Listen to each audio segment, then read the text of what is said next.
Madam आज क्या programme किया गया है जी? आज हमने यहाँ अंचल के पास जो झुग्गियाँ हैं इनसे शुरुआत की है एक नए अभियान की, जागृत नारी सुरक्षित नारी। इस अभियान की जो शुरुआत है आज हमने यहाँ से की है। वैसे तो ये कोई नई अभियान नया नहीं ही है किसी के लिए भी। आपने देखा होगा कि सरकार भी ये अभियान चलाती है और सरकार भी सैनिटरी नैपकिन वगैरह जो है वो गाँव तक, शहर तक, कॉलोनियों तक राशन कार्ड के माध्यम से अब पहुंचा रही है। और हमने भी पीछे अभियान चलाया था सुरक्षित बेटी शिक्षित बेटी की, उसमें भी हमने सैनिटरी नैपकिन है जो वो वितरित बेटियों को किए थे।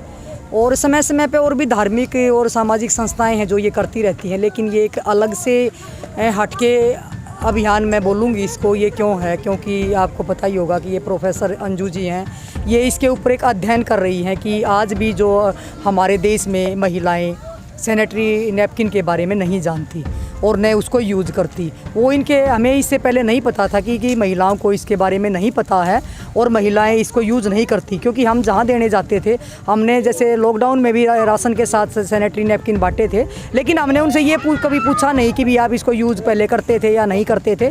इस बारे में हमें नहीं पता था। लेकिन जब अंजू जी इस पर अध्ययन कर रही थी तो इन्होंने हमें बताया होता भी कोई चीज़ भी होती है या इसको महिला यूज़ करती हैं। जो मासिक धर्म जब होता है, जब इसको महिलाएं यूज़ करती हैं, तो बहुत सी महिलाएं थी जिनको ये पता ही नहीं था।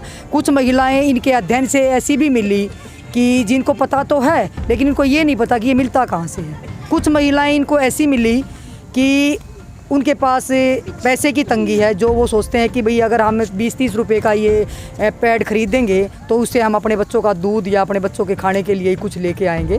तो इसलिए महिलाएं ये मतलब नहीं ले पाई थी, तो वो तंगी थी उनकी। और हम पीछे मैं इनके साथ यहाँ पे आई थी पिछले वर्ष से, तो जब हमने देखा और यहाँ पे सुना दिसंबर में कि ऐसे महिलाओं की प्रॉब्लम है, समस्या है, तो हमारी समिति ने ये निर्णय लिया कि भी क्यों ना हम ये जागरूकता अभियान के साथ साथ और हम इनको ये सैनिटरी नैपकिन यूज़ करने की विधि भी बताएं और इनसे क्या सुरक्षा होगी, क्या स्वच्छता से क्या क्या आपको फ़ायदे होंगे और क्या आप इसका यूज़ करना कितना ज़रूरी है, इससे बीमारियों से बचा जाएगा।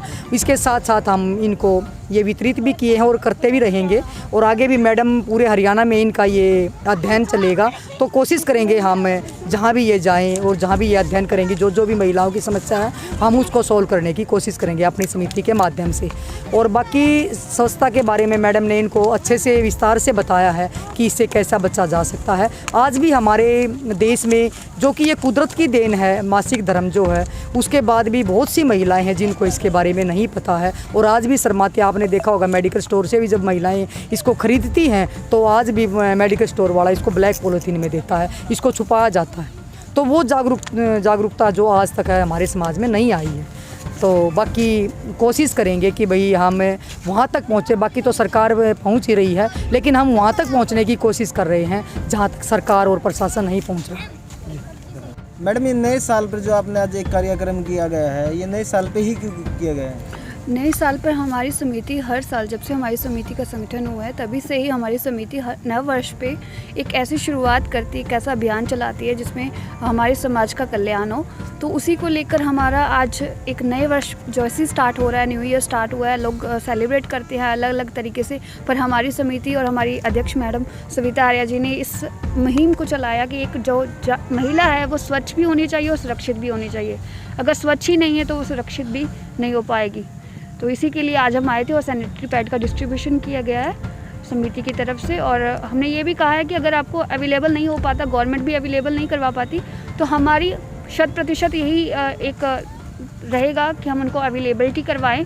एटलीस्ट मंथ में एक बार तो हम यहाँ पर आकर डिस्ट्रीब्यूट करें।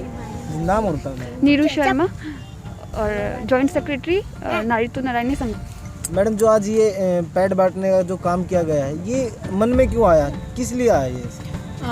जैसे कि हमारे नारी तो नारायणी उत्थान समिति की अध्यक्ष मिस सविता आर्या ने आपको बताया, और एज ए रिसर्च स्कॉलर मैं मेरा जो है इस पे रिसर्च है, इस पे स्टडी है पूरी, कि हमने देखनी है अब मेंस्ट्रुअल ऑब्जर्वमेंट के अकॉर्डिंग अवेयरनेस हम चेक कर रहे हैं इसमें कि महिलाएं जो हैं वो कितनी जागरूक हैं, उनको इस बारे में नॉलेज है भी या नहीं है, अगर है तो वो किस तरीके से उसको इस्तेमाल कर रही हैं, अगर नहीं है तो हमारा मकसद यही है कि हम उनको जागरूक कराएं।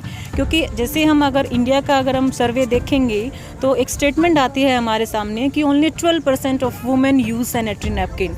दिस इज़ ये हमारे लिए एक सरप्राइज़ था, एक शॉकिंग न्यूज़ मुझे लगी, और इसीलिए मैंने इस टॉपिक को लिया। एज ए रिसर्च स्कॉलर मैं पीएचडी कर रही हूँ, तो एज ए रिसर्च स्कॉलर ये इस टॉपिक के रिगार्डिंग जिस महिलाओं से हम मिलते हैं, जहाँ भी हम डिस्कस करते हैं, सबके सामने अलग अलग दिक्कतें आती हैं। अगर हम बुक के अकॉर्डिंग देखें या रिव्यू के अकॉर्डिंग देखें या गवर्नमेंट के स्टेटमेंट के अकॉर्डिंग देखें तो लगता है कि सब कुछ ठीक चल रहा है, कि सरकार फ्री में बांट रही है या 1 रुपये में बांट रही है, लेकिन एक्चुअल में ग्राउंड लेवल पे तो प्रॉब्लम कुछ हो रही है। जिस तरीके से हम महिलाओं से मिलते हैं तो उनको अलग अलग कैटेगरी के अकॉर्डिंग समस्याएं हमारे सामने आती हैं। लाइक दैट कि अगर हम बात करें कि यहाँ झुग्गी झोपड़ियों में हम आए तो यहाँ हमें पता चला कि यहाँ तो सैनिटरी नैपकिन का नाम तक इन्होंने नहीं सुना। This is already shocking news. दूसरा, अगर हम लेबर क्लास कैटेगरीज में जाते हैं तो वहाँ महिलाओं को नाम तो सुना है, जैसे कि पैडमैन मूवी अक्षय कुमार जी ने बनाई थी, तो इससे उनको नॉलेज तो हुई, पता तो है उनको कि ये भी कोई चीज़ है या फिर इसको हमें इस्तेमाल करना चाहिए, बट वो करती नहीं है। उसका रीज़न हमने पूछा कि उनकी इकोनॉमिक प्रॉब्लम ऐसी है कि इस तरीके से हर महीने वो पैड यूज़ नहीं कर सकती या उसको ख़रीद नहीं सकती, कि उनकी कोशिश यही रहती है कि इसके बदले में हम कोशिश करेंगे कि अपने बच्चे को कोई चीज़ दिला दी जाए या घर में हमारा कोई सामान आ जाए। मीन्स कि इकोनॉमिक प्रॉब्लम इस तरीके से है कि वो उसको नहीं यूज़ कर पाती। प्लस जिस तरीके से सरकार कहती है कि हम उसको फ्री में दे रहे हैं या 1 रुपये में दे रहे हैं, वहाँ भी उन महिलाओं से भी हम मिले तो वहाँ पर हमारे सामने क्या दिक्कत आती है कि जिनको मिलते हैं, जिनके पास राशन कार्ड है उनको मिलते हैं, ठीक है, जो रजिस्टर्ड हैं ऑलरेडी उनको सारी चीज़ें मिलती हैं, लेकिन उन महिलाओं का कहना था कि जिनका रजिस्ट्री में नाम नहीं है तो क्या उनको पैड नहीं चाहिए। तो इसीलिए हमने हमारे जो प्रेसिडेंट मैडम हैं नारी नारायणी उत्थान समिति के, इनसे मिलकर, ये एनजीओ के अध्यक्ष हैं, तो इनसे मिलकर हमने ये डिस्कस किया, ये निर्णय लिया कि हम महिलाओं तक इन चीज़ों को पहुंचाएं और फिर देखें कि हम देखेंगे कि उनको नुकसान क्या होता है, फ़ायदा क्या होता है। कि जिस तरीके से जहाँ भी हम गए हमने देखा कि महिलाएं कपड़ा इस्तेमाल कर रही हैं, अगर वो कपड़ा भी इस्तेमाल कर रही है उनको ये भी इतना भी नहीं पता कि कपड़ा आप सिंथेटिक ले रहे हो, सिल्क ले रहे हो या कॉटन आप कपड़ा ले रहे हो, एनीवन जो उनको अवेलेबल होता है वो उसको यूज़ कर रही हैं, ठीक है, लेकिन उनको ये नहीं पता कि इससे कितनी बीमारियां होती हैं, महिलाओं की मौत तक इससे हो जाती है, शर्म के मारे वो किसी से बातें नहीं कर पाती। तो इसमें हमारे पास एक नाम आता है सर्विक्स कैंसर का। वो कैंसर सिर्फ इसी की वजह से होती है कि जिस तरीके से महिलाएं इसमें सफाई नहीं रखती, हाइजीनिक चीज़ें होना बहुत ज़रूरी है।